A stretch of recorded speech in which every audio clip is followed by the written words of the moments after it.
Welcome to Mic Check Waifu Waifu.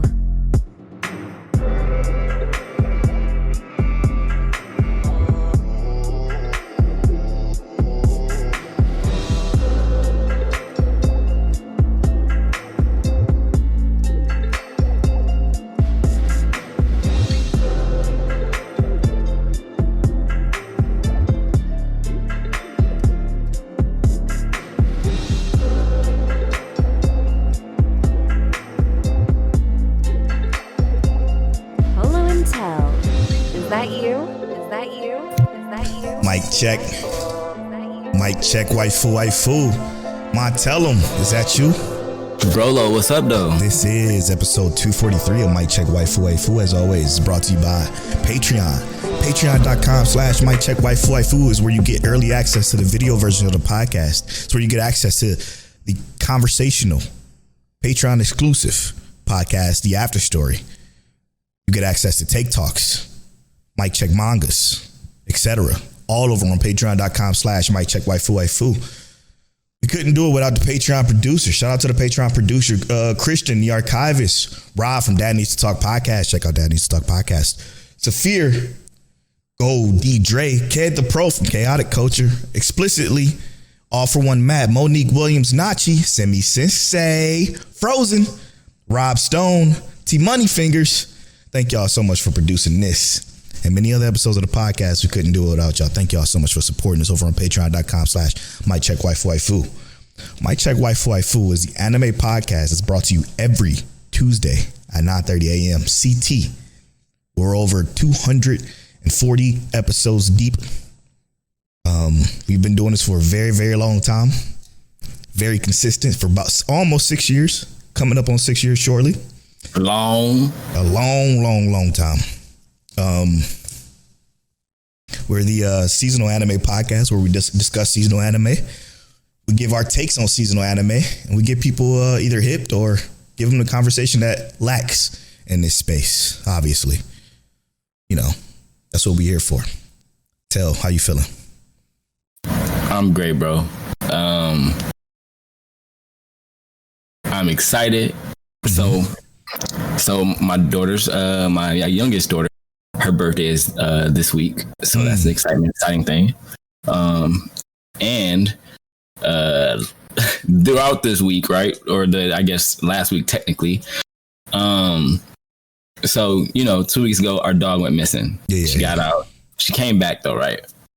This random dog happened to be, the same day that she went missing. He pulled up, right? 2 days ago, bro just walked in our house twice. Once in the morning when Monique was up, and then second later on in the day when I was up. I'm just like trying to keep the dog. What are you doing? It's this little poodle dog, and Monique's like, I want to keep him. She done named the dog. Oh no, y'all got two dogs now? No, he don't live here. He don't live here. You already got a cat that won't leave the front porch. Hey, I remember that cat. Yeah. He's still there, still every day show up. But no, the dog don't live here, and I'm doing everything in my power to not let him live here. No, that's right. I told Monique, we get another dog, it's got to be a big dog. I ain't doing no more small dogs. Maybe a medium-sized dog. Mm-hmm. That's a good one too. No more of them ankle biters. But I'm good, bro. It's solid for me. I'm excited for just everything. How about you, bro? I'm feeling good, man. I'm feeling real good. I'm still on my trek. I still am committed to beating games this year, like I've talked about for the past couple of weeks. Shout out to J. Colt, one of the new Patreon supporters and friends over in this Mic Check Waifu community. He just told me he beat all the Yakuza games. Let's go. So he completed that daunting task as well. So I just wanted to give him a shout out for that. And I'm working my way through Persona 3 right now. I'm about 42 hours in. I think I'm coming close to beating it. I hope I'm coming close to beating it, because then I can finally buy Final Fantasy VII Rebirth and get that going. and Persona is one of your all-time favorites, right? Yeah, this Persona 5 specifically. Okay, so I've always been like a little bit of a JRPG fan. Mm-hmm. I've played a bunch of them, like the older ones. You would love Persona. Well, you got me into Persona, remember? Mm-hmm. It was on the PSP when we was working at T-Mobile. Persona 4. Your PSP. That's right. And you was like, you gotta play this. I remember I literally went out and got a PSP because of that. I was like, I gotta play it. That's great. The game was definitely dope. And the context and story and everything with it is actually pretty solid too. So I was very surprised. And the way you get the personas and stuff was dope. So I was like, yeah, I like that. But I haven't played a ton of them. After that. I think I played one more after that initial one you showed me. Mm-hmm. But yeah, it's a dope game, bro. It really is. I'm enjoying it a lot. This Persona 3 though is a remaster of Persona 3 Portable. But I still think my favorite is Persona 5. Like so far, the story in Persona 3 it's okay. It's not as dark as Persona 4, or even definitely not as dark as Persona 5. So I'm enjoying it though. As soon as I beat it though, it's on to Final Fantasy, and I'm gonna be in that probably for 100 hours. 120, 140. Yeah, right. And then that's gonna lead me right into Dragon's Dogma 2. And you're gonna be there for 120, 140. Yep, exactly. maybe 999 like it was Skyrim. Mm-hmm. But I'm beating them. Yeah. So with that out of the way, let's talk about some anime. What's your episode of the week this week, Till? I ain't talked about this anime in a minute. It's Delicious in Dungeon. I think this anime, no, look, there was some good episodes this week. But Delicious in Dungeon, I just feel like it ain't been spoken about, and I love like how they've been interweaving like this contextual stuff. Yeah. So last week there's no cooking in that episode last week. You know what I mean? There was no cooking, it was all story, and then it led into this episode where we get this kind of like, and I don't want to spoil it too much, but it led into this episode where we get this more of a we get introduction of other characters who are kind of interweaved and everything, and we get this more story compounding onto things. Mm-hmm. And it just I love how they're doing it, and it also just looks beautiful. It's a great anime. It's a pretty show. Very, very enjoyable just to sit down, chill, and it's actually kind of funny too. Yeah. Just the way things happen. So yeah, Delicious in Dungeon was a great episode, and I do know there are others that I could go for as well, but Delicious in Dungeon I just don't think it's talked about enough. So yeah, watch it. Since we going down that road, I'm gonna go with Hokkaido Girls. I think that show is absolutely special at the way it's moving, and it is so natural. The thing with Hokkaido Girls, it's a natural progression within stuff, with a cast of likable characters and truly like heartwarming scenes that is like.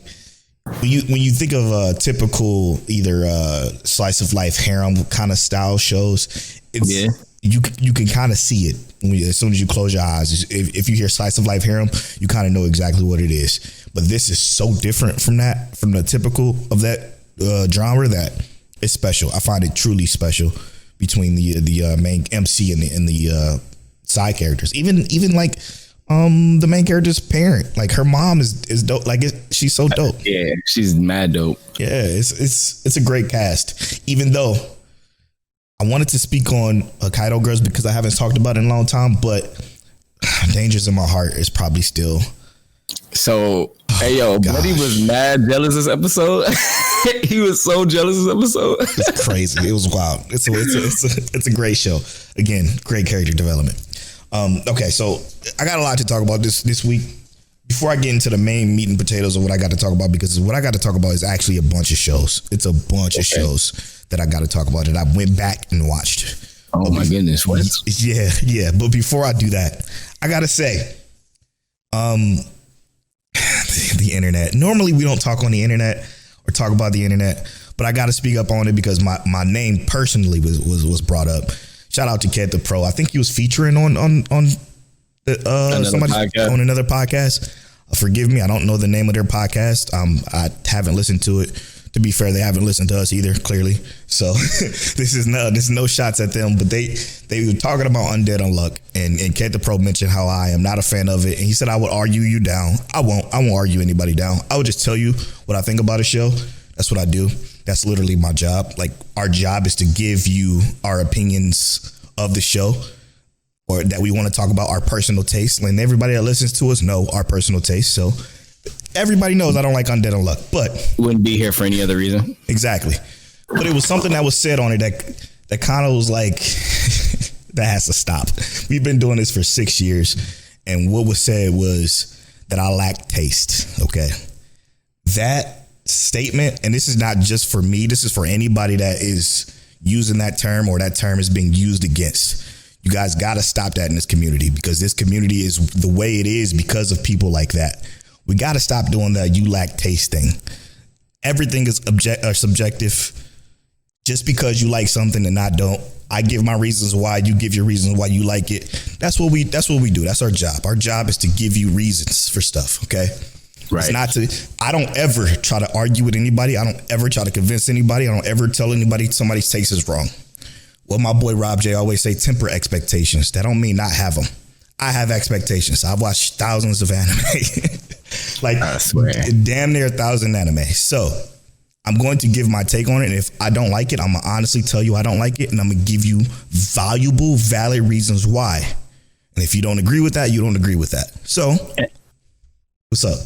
And even what I find funny is that like I told you before this episode, I enjoyed this episode of Undead Unluck. This was one of my favorite episodes. I feel like I loved the backstory and how things kind of progressed in this episode. I thought it was literally one of the best episodes. There was so little fighting, so little anything. It was just all contextual understanding and actually just seeing other things and blah, blah, blah, right? I thought this episode was good. I enjoyed it. And clearly Polow didn't enjoy it. That's the thing. We have different taste. Yeah. It's unreasonable to think that anybody is going to have the same taste as you, because literally, and I always bring up this conversation, nobody is going to see the same thing the same way, even if we look at the same exact picture. How are we going to have, we're going to have two different tastes. It just is what it is. Everyone's going to perceive and take things differently. So to say that someone does not have taste, exactly, it's disgusting. It's almost tasteless. It's very tasteless. It's very tasteless to say someone ain't got no taste because they like something different to you. I don't like it. It's an ugly show, and I don't mean ugly aesthetically or animation wise. It's just an ugly show to watch. It's not JJK when it comes to the typical shonen. It's not Hell's Paradise. It's not Fire Force. All of those do everything 10 times better than Undead Unluck does by a long shot. So that's just my personal opinion. And to be fair, and anybody that listens to me know I'm not a shonen guy, period. So to give my thoughts on that, that's it. That's all I do. I just say what I feel. Again, I'm not going to argue with anybody. I'm not going to say anybody else is wrong. We don't claim to be right. We just voice our opinions. That's been a tagline for a very long time. Again, but to say I'm tasteless, 4 or 5 years at this point. Yeah. but say I don't have taste is actually false. So again, I appreciate Ked the Pro for name dropping us. Thank you, Ked the Pro. We love you. We gonna always love you. Actually, we gonna need to get you on an episode one day. Hopefully you got some time for us, because we know definitely you one that we want to get up on here so we can have these conversations with. But other than that, like, yeah, just, if you got a question about something, about the way we feel, like, and to be fair, like, so many people, like hundreds and thousands of listens we get from people not coming up to us, but writing this or saying, listen, we appreciate y'all having completely different takes than what's out there. We're tired of hearing the same things. We're tired of these atypical, be usual conversations, and we just gonna give what we feel. That's what we're here to do. That's our jobs. Our job is to give thoughtful takes on what we feel are good or bad shows. It's just what we do. And ironically, the shows that we judge are not podcasts. We judge anime. Exactly. Exactly. So with that being said, let's move on. Now, moving on to the shows I picked up. Now, again, for those of you that listen, know that because of, I would either say Tell, Crystal, and Dad Needs to Talk podcast, my tastes have changed. I am not a shonen guy, which we know, which I just mentioned. I am not a shoujo guy, which has been that way for this entire time. Shoujo hit sometimes though, bro. And listen, and I decided because of this season, picking up shoujo, mostly because of Crystal, her sleeper. I always got to try her sleeper no matter what. But Signs of Affection is a shoujo. I turned it on. I'm loving it so far. I'm still loving it. Then I turned on 7 Time Loop. It's one of the best shows this season, hands down, bar none. Easy. But I decided to go back and pick up on shoujo that was recommended to me countless times. And I'm going to start by giving a shout out to TCB in our community. He gave me this recommendation a long time ago. And then Dad Needs to Talk mentioned it. And then Crystal mentioned it. A plethora of other people mentioned this show that I just did not pick up on because it wasn't from, it's a shoujo. It just wasn't in my taste at the time. Skip and Loafer. Mm-hmm. I watched the entirety of Skip and Loafer. And when I tell you this show is fantastic. Fan-fucking-tastic. Yeah. Look it up. It was one from, I think, was it 2 seasons ago? Or it's either 2 seasons ago or last season. A lot of people were talking about it. Like I said, TCB was the first person to mention it. T Moneyfingers also mentioned it recently. Is also another reason why I went back, one of the Patreon producers. Skip and Loafer.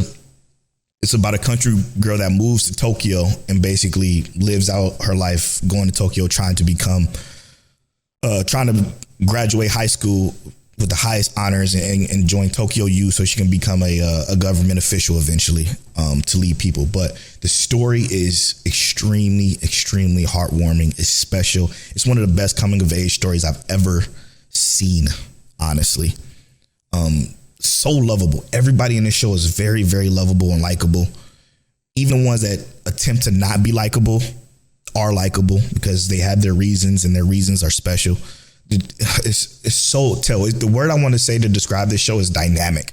It's a very dynamic way of storytelling. It's honestly, it has an 81% on AniList, and rarely that they're right. It's totally right. It's totally fucking right.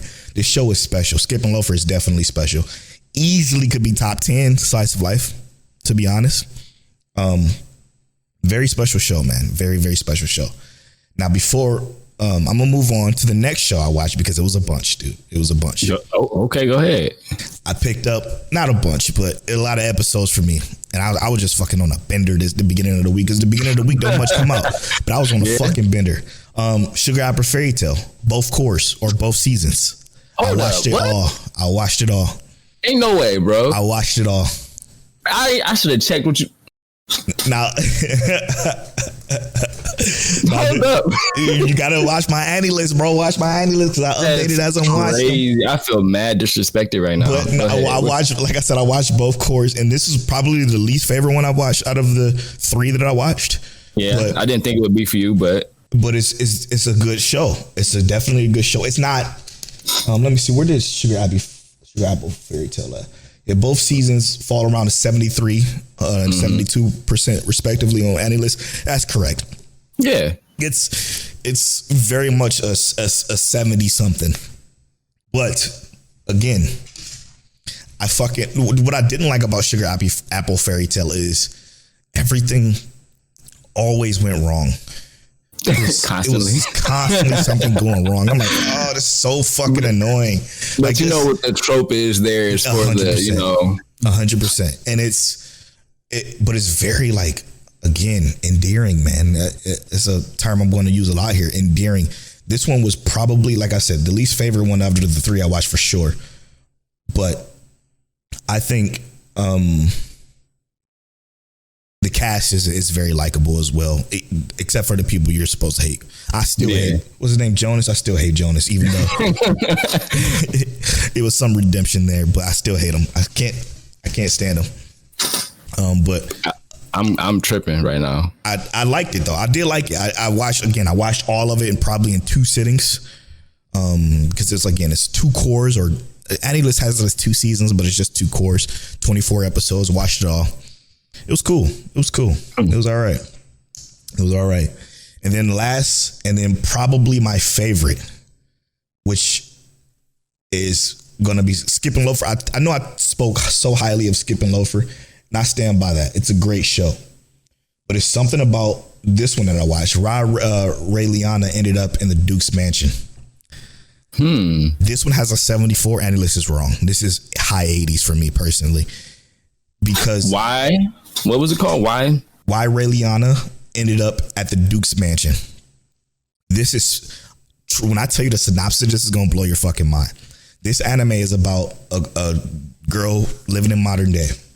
She's living in modern day, and for some reason, she's been applying to these colleges and she's failed to get in while she's standing on this roof. She gets pushed off this roof and dies. Then she wakes up as this girl named Raeleona inside of a novel. In a novel that she's happened to read. The girl Raeleona in the novel is set to die at a certain point within this novel. Because she read the entire novel, her goal is to prevent her death from coming. And the way she does it is smooth. It's so smooth. But she prevents her death from coming and she ends up at the Duke's mansion because of that. And I'm not going to give any spoilers for this show. But again, she basically rewrites the entire story. While I do find it to be very predictable, especially at the end, like what's going on by like episode 7, but it's a very fucking special story. Like the way it's being told, like the fact that she has a knowledge of this novel and can basically predict what's going to happen next and who is who and what character is what and why they do this and why they do that, and the way she be shitting on like other people that be hating on her, and it's so good. It's so good. It's a great fucking story. I need it to be a season 2 of this already. I don't know if there is or not, but I need a season 2 because it's so much more to it that needs to be told that I'm blown away by it. Actually, it's a great show. Crystal gave it an 8 out of 10. I'm right there with you. I'm looking on my Annie list and the people that I follow. She gave it an 8 out of 10. I'm right there with her. It's a great show. And it's sweet dub too. I love the dub of this. Easy to watch. Super easy to watch. I'm surprised. Yeah, but that was my favorite out of the 3. It was my favorite. Skip and Loafer was the better show, but why Raeleona ended up at the Duke's Mansion was my favorite watch. Personally, it was just better to you. It was something you wanted to watch. Yeah, because of the story, the story that was evolving around her. It was a lot more action packed, essentially. Not really action packed, but it was more beat to beat to beat. While Skip and Loafer was just kind of a relaxing, chill watch. You know what I'm saying? Where you just sit back and enjoy it. But in that slice of life, the action is more like the drama. You know what I mean? So as long as there's something pushing the story forward, that's considered action for your slice of life, which is dope. I'm surprised, bro. I've been thrown for a loop. Yeah. 'Tis not what I expected to hear today. That is wild. And it's because of like the question we got a couple of weeks ago from Dad Needs to Talk. Shout out to Dad Needs to Talk podcast, a Patreon producer and a great anime content creator who we would love to have on the show as well. But he when he mentioned like going back and just checking out shows that we wouldn't give a chance to because of the particular genre, it made me want to go back and check out shows. And I mean, mostly, I'm gonna be honest with you, just kind of going through Crystal's watches. Yo, that's a cheat code, bro. Yeah, for sure, it's a cheat code. And it was 4 shows I actually finished. How could I forget? Because Monday, right after I was finished editing and uploading the live episode, I finished the Duke of Death and his maid. So that season 2 of that one was done, and I cannot wait for season 3, which I think is coming in the spring. So I'm looking forward to that too. But that was probably the least impactful because I totally forgot that I watched it. Even though I definitely had already started that though, right? You had already started that before. Yeah, I started 1 episode and I'm like, I'm gonna come back when this is dubbed and done. Yeah, because I remember you was hyping that. You was loving it. Was it the first season or before? Yeah, first season for sure. I love the first season. I still love the show. It's a great show.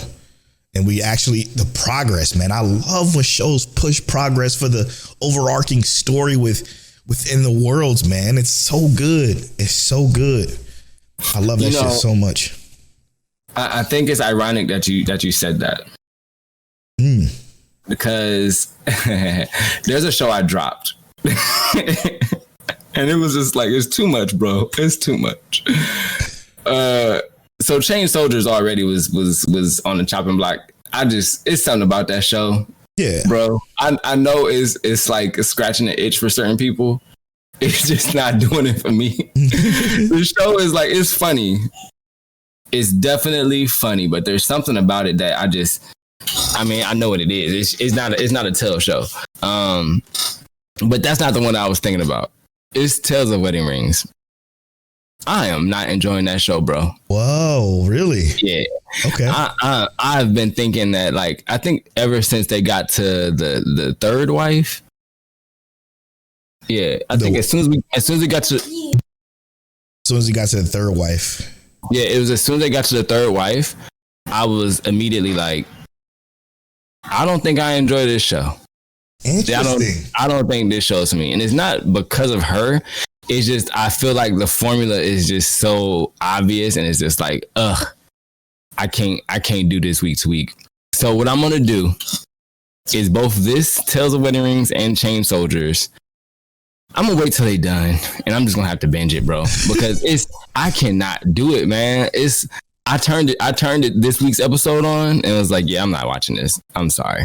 I couldn't even stomach it at the moment. I was like, I don't know what I need to like be able to actually digest it. Mm-hmm.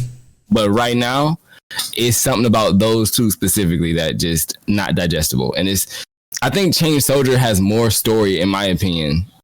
Like, at least there's like, I mean, I'm not gonna say it's more story. I think maybe I like the characters better in Chain Soldiers. But Tales of Wedding Rings, I don't think I like any of it, if I'm being wow, that's crazy. I don't think I like any of it. I don't care about none of these characters. Interesting. I unironically enjoy it a lot.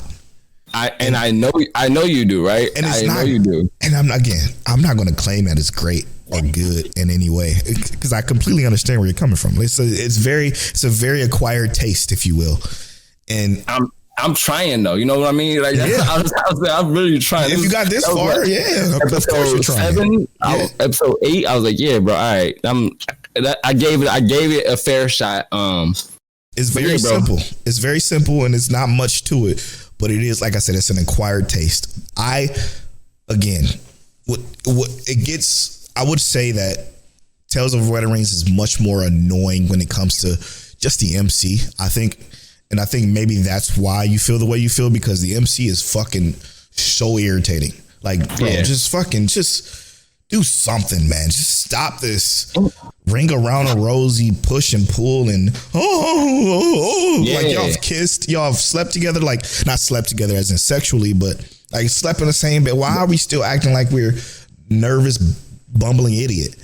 We could have even gotten to that point at this point. You know what I mean? That's kind of how I feel. At this point, we're there. You should 100% be comfortable with this now.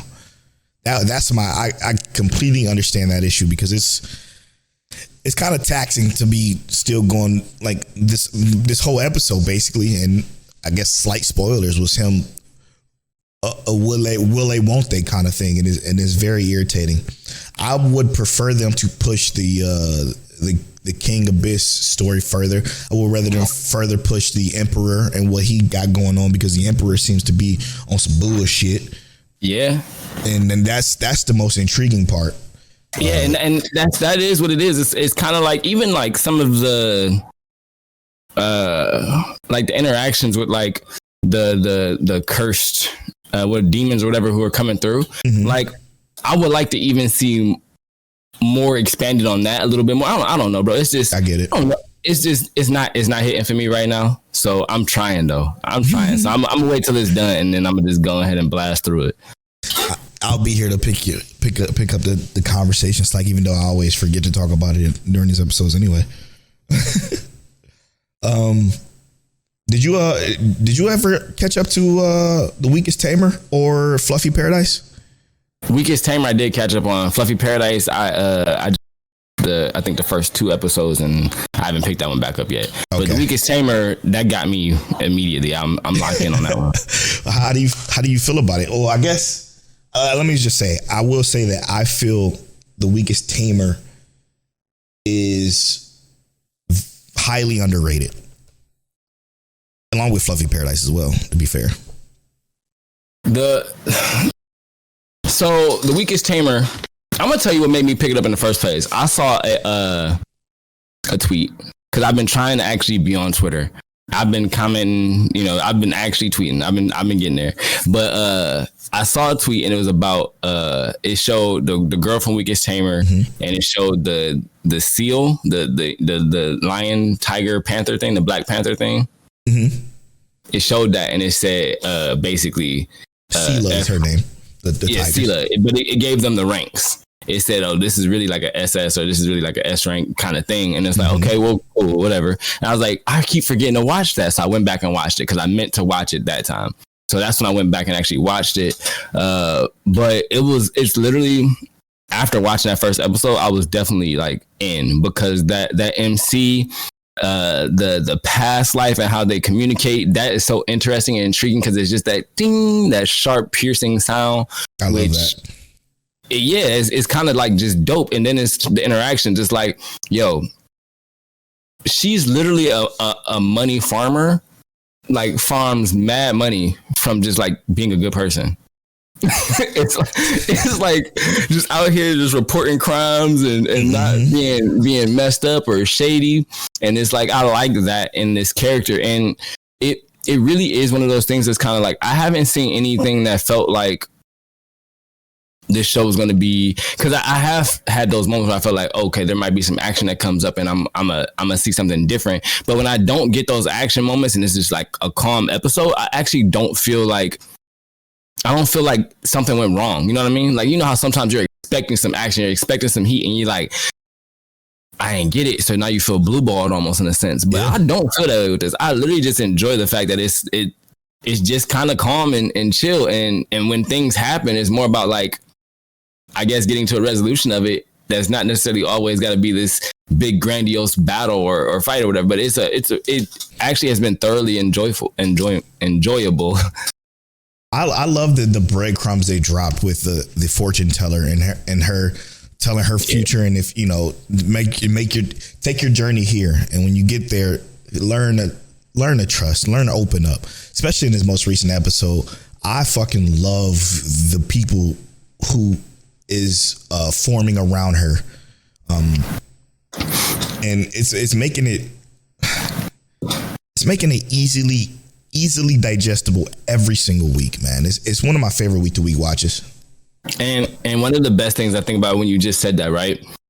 The only bad people she ever actually technically encountered outside of the few that she ran into that were like specifically set there to be bad, were really just in her hometown. Yes. You know what I mean? Yep. It almost makes me feel like everybody, this is a sign. Get the fuck out of your hometown. Get out of your hometown.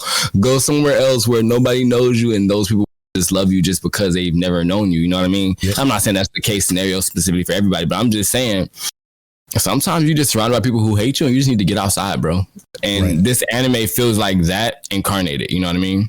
Or reincarnated. I love it, man. Like I said, between The Weakest Tamer and Fluffy Paradise, those are like it's just comfort food right now. Both of them are so good.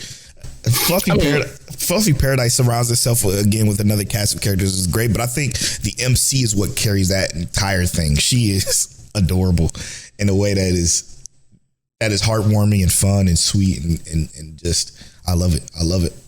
You know what else was heartwarming, fun, and sweet this week? What? Classroom of the Elite. No, it wasn't. Yeah, it was great. But hear me out, bro. It was so great.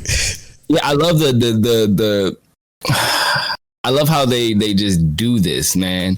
They've been like, it's been all talking about the plan's been set up in the background. This was already foreseen. It's this Iona Koji. That's how you say his name, right? Iona Koji. Yep. Bro is a demon, and it's literally like the most subtle, nice way. And then even the conversation with the big brother was like, I'm just like, yo, this is actually really, it's actually, so I appreciate that you got me in the Classroom Elite. I still think that first season was ass-tastic. It was not, man. It was not. It was set up, bro.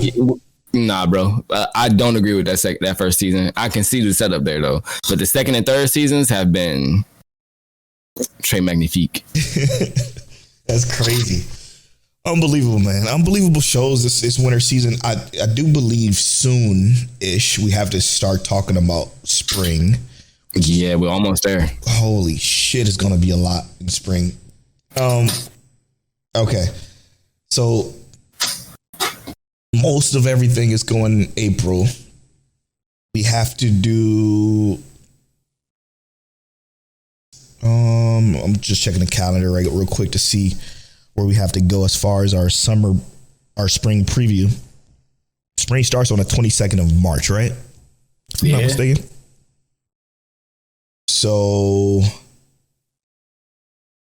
maybe we do our live episode the 24th, and we do make that the instead of the 31st. We make that the spring preview. Okay. That sounds good. Sounds good with me, bro. Okay. Yeah. Spring preview 31st. No, the 24th. 24th. My bad. Yeah. So the 24th will be the our spring anime preview for 2024. We can finally crown our anime of the year very, very soon. Even though, I mean, we're gonna let it finish. We already know what our anime of the year is, bro. Yeah. We gotta let it finish, but like everybody knows it's Frieren. Also, we ain't gotta do nothing. We already know what it is. We already gave it the crown. I guess I mean that from an art's perspective. I gotta hit up explicitly to get our anime of the year art for 2023. For sure.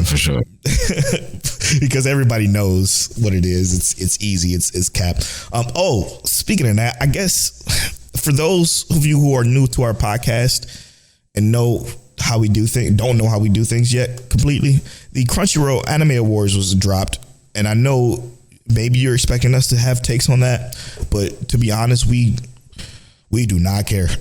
We don't. Yeah. We do not care about Crunchyroll Anime Awards. We never did. It's never been.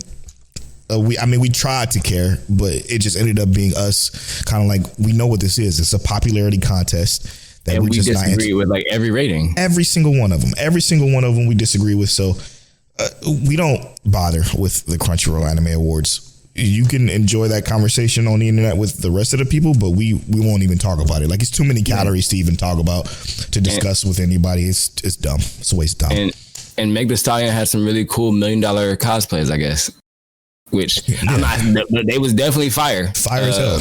But that's all I know about the Crunchyroll Awards this year. I ain't gonna lie to you. That's all I know. I don't know what won. I think I might have shared one thing, but I don't even know. I think I shared that Frieren was best new anime or something like that.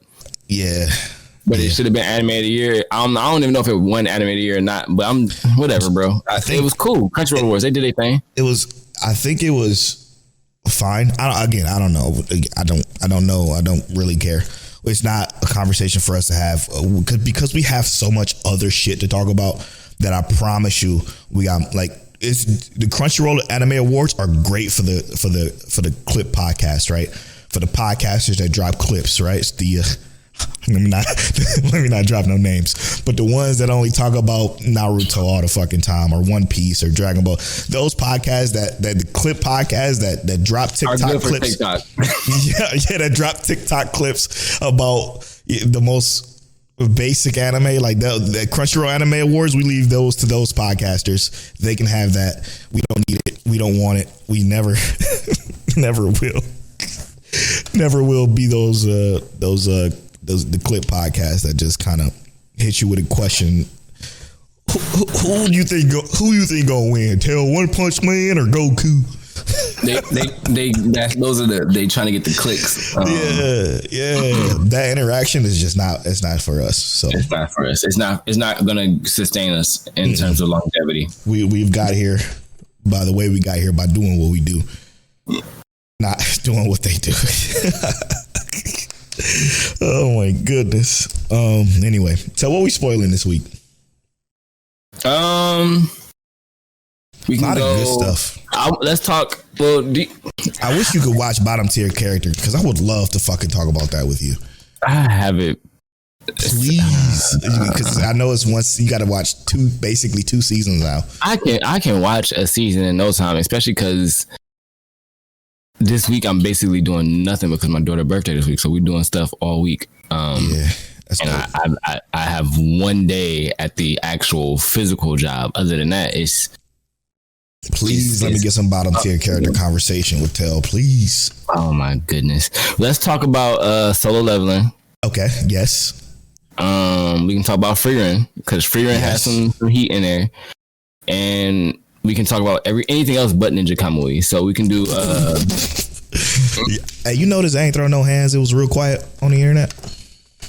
That's how it is. If they ain't fight, you ain't gonna talk about it. Yeah, who gives a fuck? Because the plot ain't there. Detective or FBI agent Morris is the most memorable character in the show so far. It's like he showing up for no reason. Anyway. Man. Hey yo, the labyrinth, that was a good episode. We can talk about let's do Frieren, let's do Apothecary Diaries, and let's do solo leveling. Let's do it. We'll be right back after these.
And welcome back to episode 243 of My Check Waifu.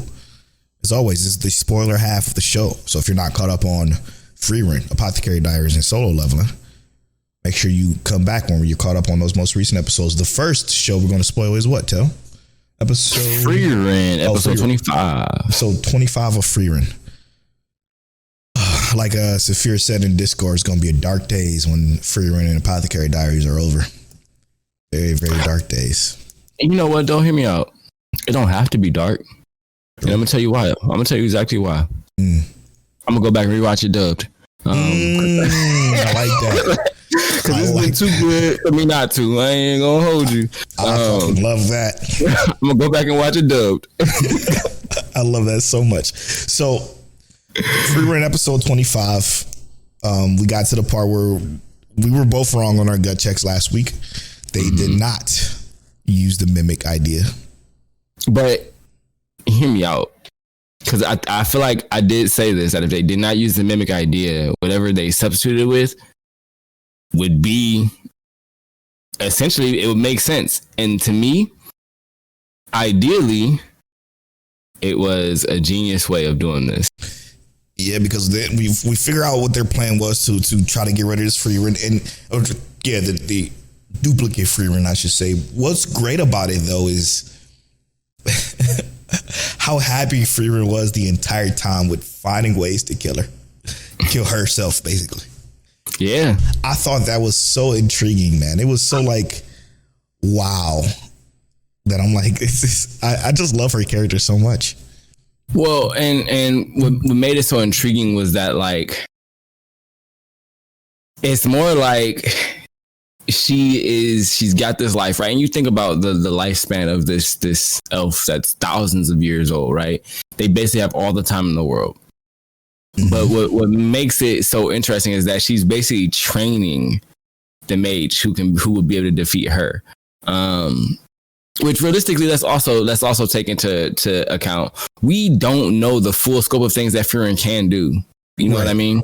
But we do know that Fern has been watching her, and Fern, with her astute abilities, and we know that Fern casts spells faster than Frieren. Mm-hmm. And we found out that the way Frieren fights is specifically because she's an elf, right?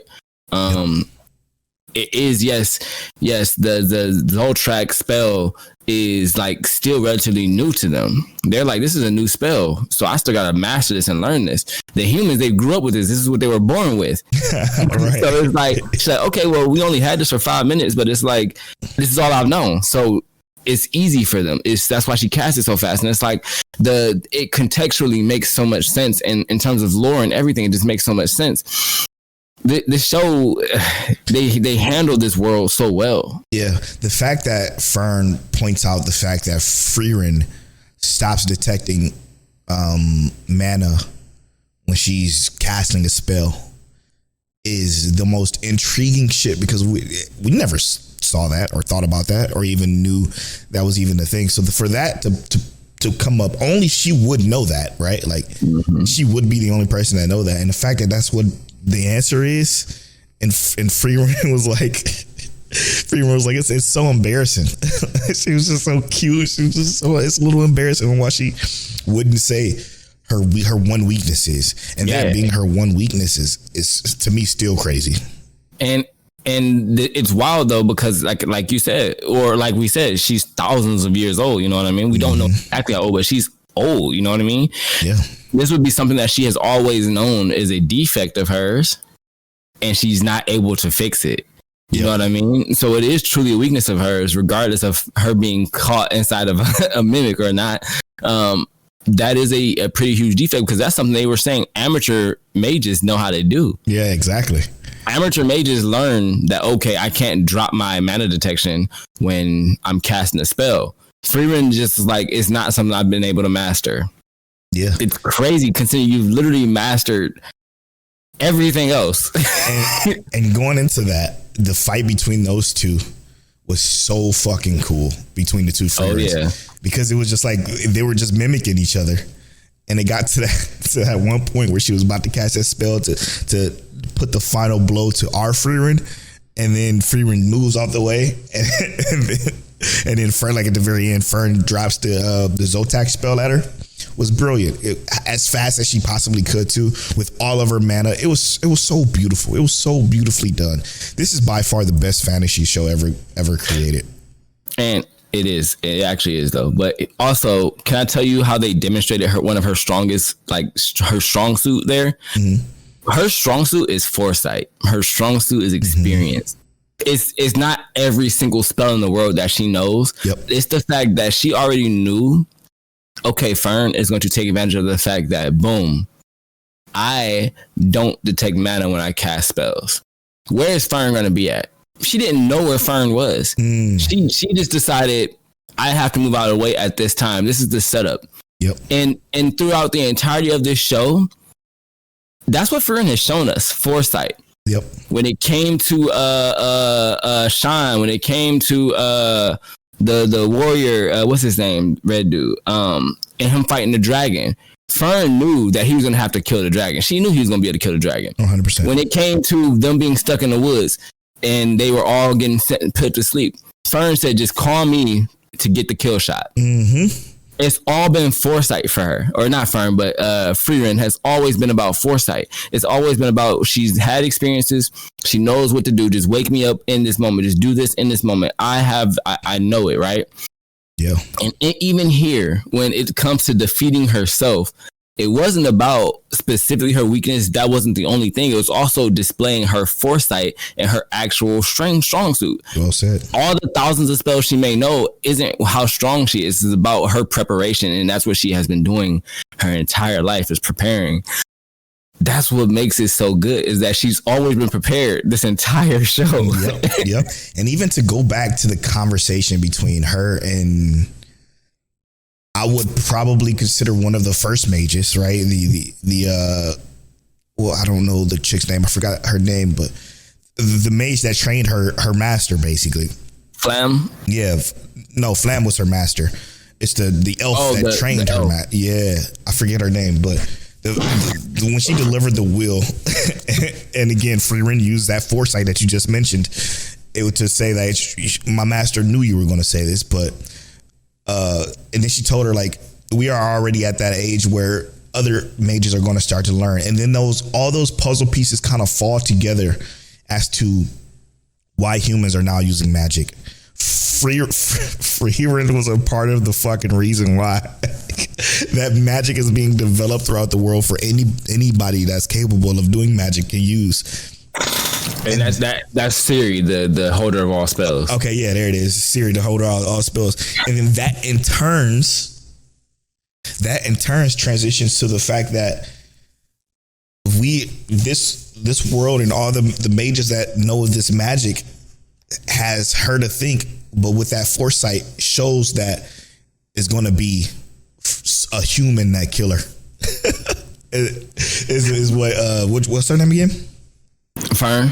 Or no, Flam? No. Her. Oh, yeah. Oh, you talking about the one? Oh, Siri. Siri said that. Yeah. Siri said that the Fern is going to be a human killer, and unironically, it was a mimic of her, but it was the one she trained that ended up putting the end to a copy of her. Beautiful, bro. It's beautiful. It's so good, man.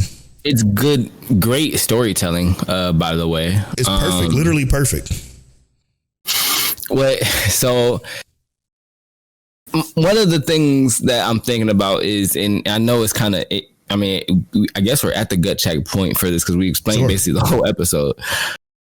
I kind of have a gut check, but I don't know. I feel like they're not out of the water yet. And I say this, the reason I say this is because we know that people have like casting limits. They have a mana pool, you know what I mean? We know that they have casting limits, but we don't know if these clones have those casting limits. They do not. So let's say old dude who squares up, he ain't out of mana. I just feel like there's a lot of scary things coming down this hallway. Well, yeah, because like you were saying. I mean, but do you think Frieren is done though? The Frieren mimic or whatever. Oh, I do indeed think that part is done. Okay.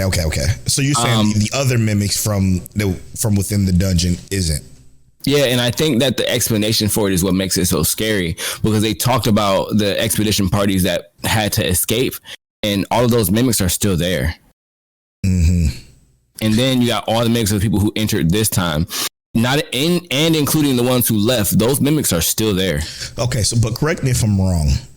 The one guarding the monster that creates the mimics is Frieren. Yeah.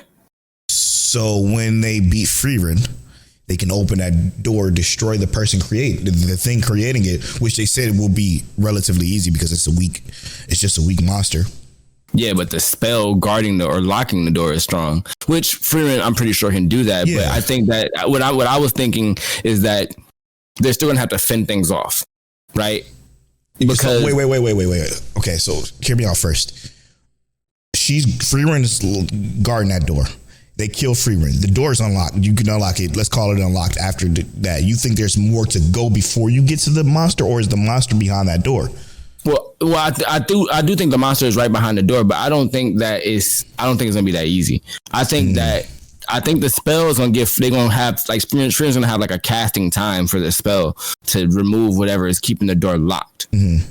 If that makes sense. Yes. Because like I said, they did say it's locked by a pretty powerful spell, but the creature itself is weak. And also it's able to control all these mimics. But I also think that, like I said, in that time frame, they're going to come and converge.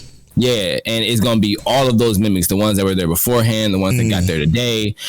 I think it's going to be all that, and they still got to deal with the first grade mimic that is of the pacifist, who ain't going to be a pacifist if she's a mimic. 100%. You know what I mean? She's out here to get bodies. You know what I mean? Yep. So that's what I'm saying. I think that there is a lot of hardship to come, and it's gonna be hard shit for sure. So for me, what are you feeling? So for me personally, I think you're right as the timing of everything. I think they're all going to converge on our group of people who are trying to get that door open. But I think they're going to get the door open, destroy it in time, and then we're going to move on from there. I don't think we're going to spend too much longer here. Because again, I always think how they do storytelling too. Exactly. I always think from a logical standpoint when it comes to episode to episode end. So next episode is 26. That means we got 2 episodes after that. So it kind of has to wrap up relatively quickly when it comes to this, because this is just the second test. There's still one more test after that, and I feel like that's going to be a couple of episodes. So when I think logically, I think they're going to obviously break it in time at the beginning of the next episode. But I think what's ultimately going to cause probably a significant issue is the other test taker, the what's her name, Babel? No, not Babel. The German name for death or whatever her name is. Oh, the one that is trying to mimic dude. Yeah. I think she's going to be an issue at this point for our group. I don't know why, but it's just something giving me that gut feeling. I could be entirely wrong, but I do think they're going to wrap up this part relatively quick. I think it's going to be like this intense scene where all the mages are converging, and then they open the door and they break it, and then they all die and and unwind or whatever and become undone, I guess if you will. But to wrap up Frieren, All For One Man, one of the Patreon producers, gave us the question: is Frieren the strongest mage in anime? And we gave him some great responses. Yeah, I think we should share those responses here because most people don't follow us on Twitter. I said Anos, Voldigo, and Ainz are very, very powerful. Yeah, but you said, well, so yeah, Anos, Voldigo, and Ainz. I don't think that Frieren has the capabilities of dealing with them, because I do think they are just entirely overpowered. I do think that, like, if we're going to a closer ballpark for her, it would be like Rudius. Yes, I think that was the greatest one. I think that Sinbad from Magi might be too strong too. Really? Yeah, he busted. He's mad busted. Yeah. And you got Gilgamesh. And his true form is a mage. And that's from the Infinite Babylonia front, Demonic Front Babylonia. Which I think he's strong, but I do think Frieren's about on par with him. So I think Frieren to beat him. I think Frieren to beat Rudius right now, but I don't know what endgame Rudy looks like. Exactly. That's what I was about to say. We don't know what full Frieren is either, like you said earlier. So it's kind of hard to tell, but I do think the comparison of Rudy and Frieren is probably the best comparison of the two, because again, Ainz and Anos is way too powerful. Like those are. Between those two, I couldn't tell you who would win. To be 100% honest, probably Anos. I do think Anos wins that one. Yeah, but I don't think it's an easy win for him. No, and well, because they both do some chronomancy type shit. So who the fuck? They do both have instant kill. Yeah, who the fuck knows, man? One can summon an entire army of 100,000. Jesus, bro. if we go that far, if we're gonna go that far, the only reason I would give it to Ainz is because I think Ainz is a ridiculous strategist. Yes, that's where. Yep. And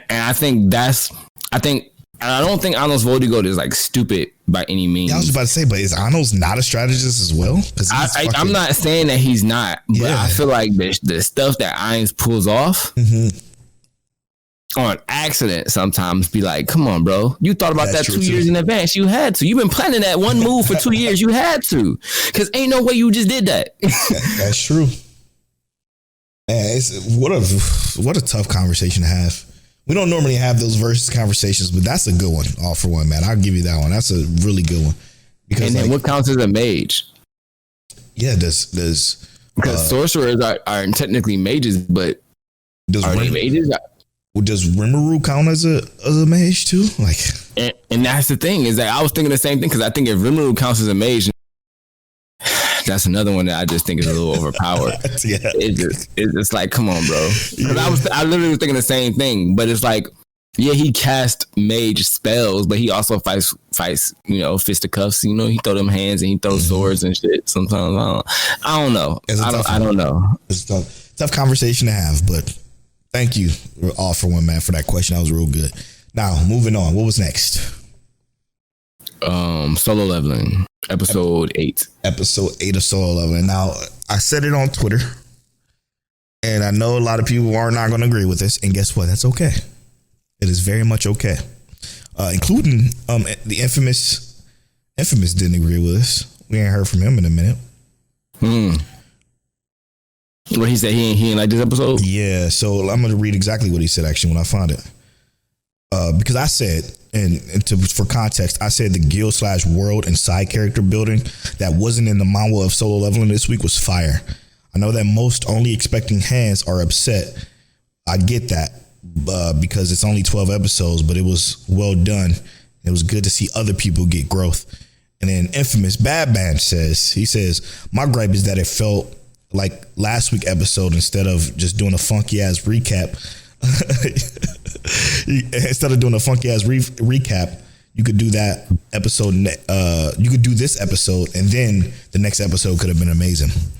Which I mean, to be honest, dude, I'm gonna keep it real with you. I forgot it was even a recap last week.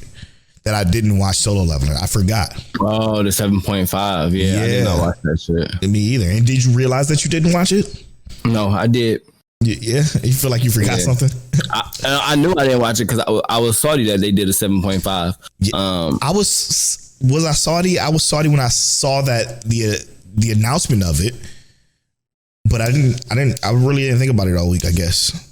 Yeah, and I guess like technically that's reasonable, right? Because I was like, damn, I wanted to see that done, right? Same. But I already know what's to come. Mm-hmm. So it wasn't like that big of a loss for me. So I feel like, yeah, I wanted to see it animated, but I know what's to come. So it wasn't like a big loss. So about 65% of this episode was new content. Yeah, and to me, I'm also like, I was watching it. I'm also surprised that it didn't really feel new. It felt like stuff that was in the manga, but the way they gave it to us, it felt like it was prepared for those who already know what's supposed to happen. So it didn't feel like it was completely new. It just felt like, oh, this is context that we were supposed to get. This episode to me felt real good. So me too. I understand why people were upset about we didn't get the action. Yeah, especially after taking that week off with the recap. Exactly, and that's for people who's watching Solo Leveling, Undead Unluck, maybe Frieren every week, and that's it. Like I completely get your obsession because now you didn't have shit last week, and now you got this episode where there's no action. I get it, I get it, but right. Like I said, this episode, the conversation between the guild masters was not in the manhwa. The backstory on what's his name. Song? No, Buchia. These Korean names are really going to kill me. Buchia, but the backstory with him and his family, that wasn't in there.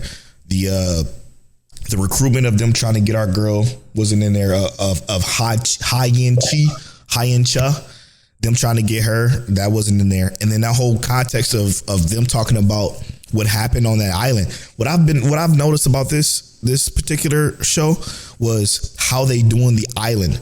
how they did the island is so fucking perfect, because at the very start of this, they show what wasn't in the manga was the ant island, and them all the S rankers fighting it and failing to take over that island. Yeah. And then not middle, but 8 episodes in, they're now discussing how much of a failure that was for them, and trying to find a solution for that particular island again, which wasn't in the manga, because in the manga that island wasn't discussed until damn near the end of I believe it was like 110 chapters in is when they it was deep into the manga where they started talking about the island. I thought they did talk about it earlier than that, but I understand. I could be 100% wrong, but I'm saying I did thought they said something about the island, like made some kind of reference to like some kind of defeat they had, but just not didn't give it way later. Yeah. So it was quite a bit later, and then they gave us like what, damn near another 20 or 50 episodes, like chapters before they even got to the ant island. Yep. So I can see why that felt like hugely off, but I was very excited that they even brought up the ant island. I love that shit at this point, because I know we're not even gonna get there yet. We got to get to Red Suit first. Yeah, I mean, and even I hate when we talk about this because we know what's coming up, but even this dungeon is about to be special, but I'm not gonna talk about that. But the stuff that was in and the stuff that was out, I like the stuff that was adding in, because what it's doing is it's building more world, it's building the guilds, it's building the rules, which I always love, and then it's going into the shit.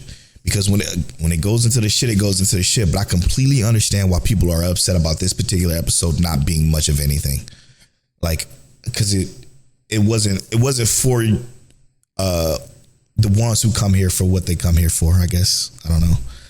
I'm not trying to sound all judgy, but the people come here to see Jinwoo throw them. And when you got a half episode, no throws, you upset a lot of people. Oh, well. I thought it was brilliant, though. I'm looking forward to next week, though. What's your gut check for next week? We can't gut check this. I know. He gonna pop off. What's your gut check, Brolo? He gonna pop off. Body's gonna be caught. And people are going to be shocked. Well, not people as in the royal people, but the people in the show. They're going to be shocked. Yeah, facts. God, I really do hate that we read this entire fucking thing. I don't. I'm so happy. Either. Me too. Me too. And let me say this. Like, you know how I've been reading My Hero Academia for years. Sure, yeah. I am so disinterested in that manga now. I am, and people, I understand. It's quiet about that. It's in this like, it's in this like this is the climax. This is the finale. This shit does not feel good. And I hate it because I loved My Hero before it got to here, and I just feel like I can't spoil it. But if I did, I feel like people would stop watching My Hero. Like, I'm not even sure how they're selling copies right now.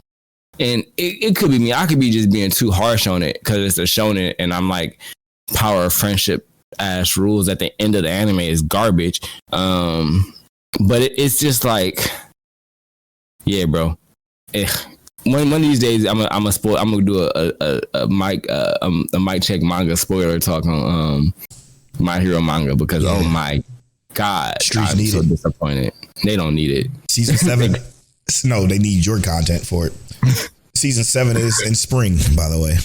So, looking forward to fucking spring. That'll be good. That's going to be great. Alongside Mission Yosakura family.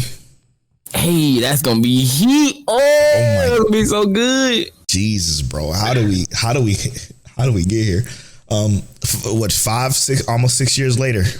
Man, but hey, it's coming. Check out near episode 10 of Mic Check. We did a Mic Check manga that's free for everyone on our podcast feeds. So you got to go way, way, way back about our thoughts of the beginning of Mission Yosakura family. So great content up for that. Check the podcast feeds. You'll see it. It's quality. Moving on to last but certainly not least, Apothecary Diaries. This was probably one of the more wholesome episodes we've watched on here. Yeah, and then I got a feeling it's gonna get unwholesome next. As soon as we get to the end of the episode, blue roses. What do you mean by that? Oh, no, I'm so tired of it. Before we get there, bro. This is a good episode, though. It was great. It was funny. It was chill. It was revealing in a sense. Mm-hmm. I love when we have these like emotional pools, right? And I mean specifically with the master Jinshin, yeah. Yeah, I love when he get jealous. It's fucking hilarious, dude. It's so funny. Like what the dude said. Jinshin was like, sometimes my cat gets curious. And he's like, oh. And he's like, oh, well, I mean, I didn't know. I mean, I wasn't trying to make your cat curious, more or less is what he said. And he got like irritated, like, don't talk about my cat, bro. like, come on, man. Like, it was adorable. I vibe with it because it's like, I don't think he does definitely like her for her looks too. But that's not what he values in her. And it does seem like he has a very like overall holistic value for her, that he thinks that she's way more than she lets on, and he's just intrigued by her. And it's unintentional. It's not like I don't think it's a romance that it's supposed to is fostered forthright, right? I think it's something that's kind of naturally building, and that is what makes this feel so good. It's not a forced thing. It's not a overly complicated thing. It's just when you spend time with somebody who interests you and who you start to care about more and more and more, you start to maybe gain feelings that are more than just like or admiration or interest. It becomes natural. It just becomes natural love. And that's what I feel like is happening. I am so happy that it ended on the wholesome note of the fact that Frieren likes this dude too.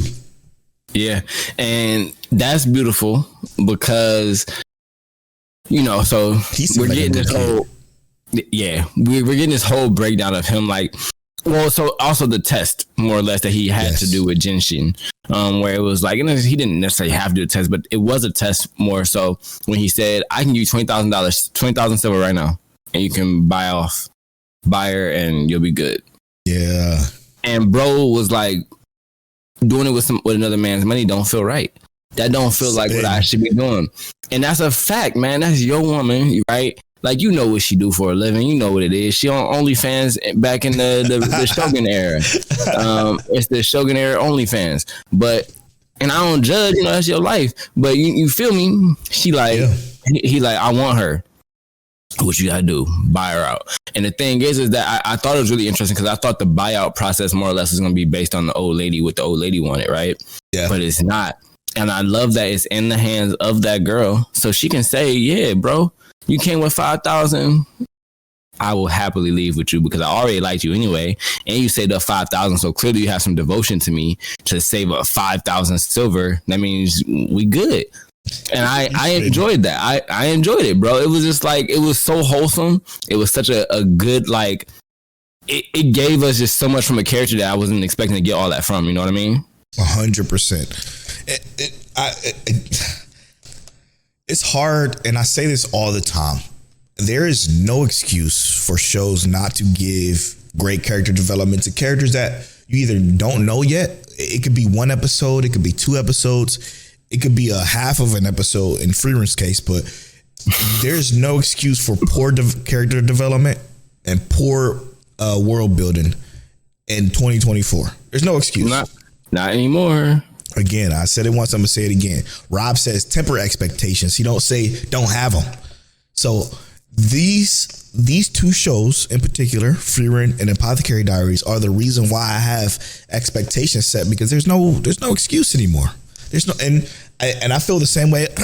To go back to the shonen conversation from minute 1 of the podcast, I feel the same way about shonen because of Hell's Paradise and Fire Force. To be honest, like, those 2 shonen gave me expectations of, I could expect more out of a fucking shonen. I can expect more out of shows that are supposed to be in this genre that is unruly saturated. You know what I'm saying? Like, It's okay to expect more. And Apothecary Diaries, Apothecary Diaries is one of the only shows that has a 5.0 on Crunchyroll. Wait, five out of five? 5 out of 5. That's fire. Out of like 400,000 or reviews or whatever. And hear me out. I love Full Metal Alchemist. Let the Full Metal Alchemist fans hear. Yeah, dude. Apothecary Diaries also has an 87% on AniList. It's a fucking great show. This is going to be one of the best shows to binge, though. It's one of the best shows to watch week to week as well. But like the people who gets to binge it, they're in for a treat. And to put it in perspective, this was Crystal's sleeper last season, so she wins again. She beating us on our own podcast. 100%. Might as well go ahead and get Crystal on here. See what she talking about. For sure. We're gonna need to one of these days. I hope she down because that'll be fun. I want to get her on there to help talk about some more shoujo I can pick up too. Yeah, we do a whole shoujo episode. Man, we might need to make that happen. Okay. Crystal, you hear it, Crystal. Let us know if you're down to do that. But for real, I'm at Polow Bornfly on all social media. I'm at King Telly. I'm on all social media. You can follow our social medias at Mike Check Waifu on X and at Mike Check Waifu on Instagram, TikTok, and Threads. And as always, Mike Check. Peace.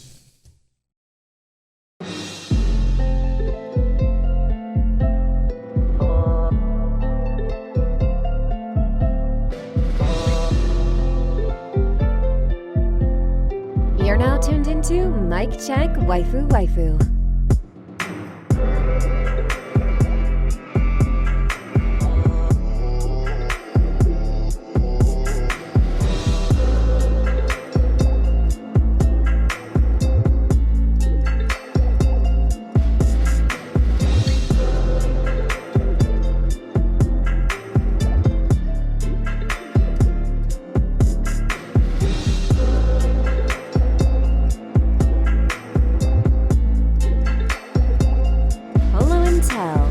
Is that you? Is that you? Is that you? Is that you? Is that you?